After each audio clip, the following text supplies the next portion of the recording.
because he's standing on the shoulders of giants.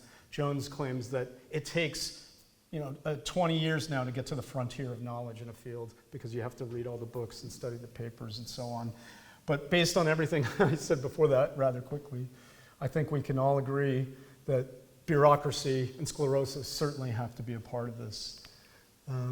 Look at this. This is old data, but I think, just anecdotally talking to people, the median age or average age at which people get their PhD has increased over time. This was in the 80s. It was already up to 10 years to get a PhD. Well, more than 50% of the PhDs awarded in the 1920s were before the age of 25.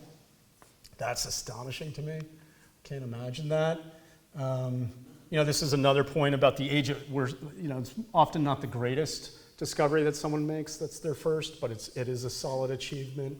Just when does someone make that first discovery? It used to be 23, like Heisenberg, the uncertainty principle. He was 23 when he discovered that. But now the age at which people make their first discovery is 31 on average. Jones makes this claim that if people had all of their 20s to innovate and make discoveries, there would be 30% more. They would be 30% more productive in aggregate. Let's say that curve represents the innovation potential in the 1900 estimate. Imagine that much more creativity by comparison. And I think government funding is certainly part of this. This NIH first award of a grant, meaning the first time someone gets a grant to do something interesting, the average age is 40. So if you're not getting your first experiment till you're 40 and your productivity drops off after 50, that's not a big window for people to be creative. So I think, there's got to be a huge opportunity here, since I've seen it in the world of tech entrepreneurship. It certainly has to be true in science, that we can find ways to fund people earlier.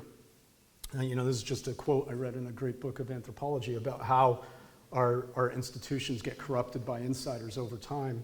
And I think it's true in science and academia as well. And so we need to find ways, better systems of coordination, maybe new ways of funding people in order to trust them, give them a shot in their 20s to do some really extraordinary research, something that could actually be a breakthrough. We at 1517, we're a venture fund. That means we invest in early stage tech companies. I wish we could back basic scientific research because I think we could really move the needle on progress in different domains if we could. Sebastian has ideas about decentralized science. Maybe there are ways of creating a DAO where multiple people can be funders and then you can allocate science. But it still doesn't solve the problem of the prestige capture, where I was told even if you published a paper that unified physics, if you came from University of Nowhere in northern Canada, it's like no one's going to take you seriously. So how do you find a way around the current journal system in order or how do you break up that prestige monopoly is a great question. That's my presentation. As mentioned, I have a book that goes deeper in these topics, but thank you.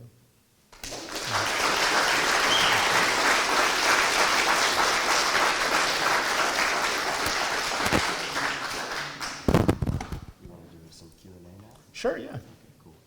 Great, so we will open it up to Q&A. I can start us off with a couple of questions while you guys marinate there. So the first is our mutual friend Tyler Cowen, the economist, came to visit us at Vitalia, and he actually said something that surprised me. The first thing he said was that he actually thinks stagnation is over. Okay, and he actually is bullish going forward, that there's not as much stagnation to worry about.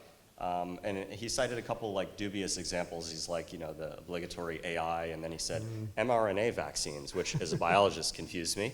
But anyway, so do you agree with Tyler? Do you think there are green shoots, like stagnation may be coming to a close, or we may be speeding up just a little bit? Is it a dead cat bounce, or what's going on? It's hard to know how to measure progress, especially when it comes to qualitative things like, is this a revolutionary idea in science?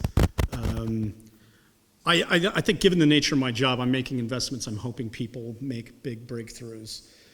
But I think the aggregate numbers are still a sad state. If we just take life expectancy, it's gone down or held flat in the US anyway over the last 5 years. So I think, maybe we're making advances, but it could be the case that we're also regressing in ways, and there are countercurrents, so it's hard to tell what's going to matter. But I would agree with Cowan that in the next 10 years, I think the big discoveries could be something like fusion, maybe general intelligence that's like a utility that helps people. I mean, these could be quite dramatic. And then maybe as a consequence of that, we see other big breakthroughs.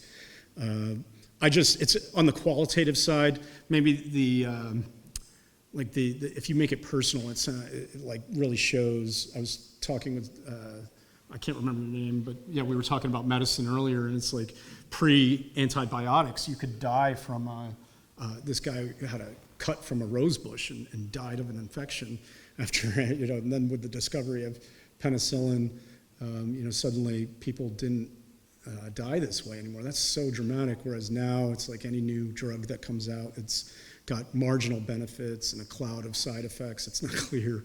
So if you look at the big numbers like that, that's tough. If you look at education, like illiteracy rates in the US are quite high as like 20% in California. So we're not educating people well. The health seems off. So maybe these inventions are great, but they just haven't been diffused enough yet. So I would say, small agreement there, but by and large, the picture's still a sad one. Yeah. In the U.S., maybe a particularly bleak case. I mean, in some ways, Europe is doing okay in terms of Human Development Index and so on. They're just not very dynamic because they're old, maybe. Right. I've got a bunch of questions, but I want to open it up. Yes, go ahead. Try to project your voice. I'll repeat it if it's not clear. So one of Peter Thiel's famous quotes is that we were promised flying cars. We got 150 characters. Yeah. How do we ensure that innovation proceeds in the direction of flying cars and not 150 character apps? Yeah, I think regulations play a big role. I think there are lots of questions why, or answers to the question of why we stagnated starting in 1971. I think a big question, at least in the US, is anything related to atoms has been regulated. Even you look at healthcare, just the amount of money and time it takes to make advances in healthcare has just dramatically grown. In cities, you can't build. I lived in San Francisco for 10 years, and you watch a movie like Bullet with Steve McQueen in the 60s, and the city looks exactly the same because you're prohibited from building anything. Nuclear power, again, over-regulated in the US. I think these are all big problems. There could be other things too, like I think there's a cultural question. Maybe with the Cold War, people were willing to undertake great sacrifices and take on risks because they felt there was a great adversary to overcome, and that drove the space race and all the technologies that came out of that. But now that we're in the world we're in, maybe China doesn't seem like as big a threat to the West, and so the same commitment to make those sacrifices isn't there. I tend to be on the more libertarian angle that the regulations are worse than the cultural piece.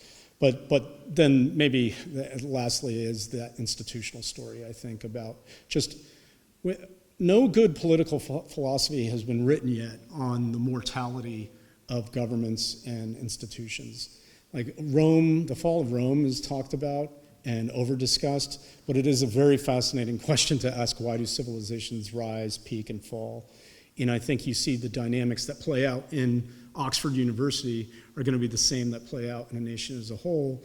And we need to find, if we're interested in longevity science, we need to find a way to renew these institutions to make sure that they keep their stated purpose and don't die of bureaucracy and sclerosis. Amen. Great. So I'll ask a question on behalf of my friend Andres. For the brightest in the world, college may be a waste of time. How can we scale programs like the Thiel Fellowship, which you are so successful with? How do we scale that to sort of industrial global scale? So yeah, I don't want to get too deep in the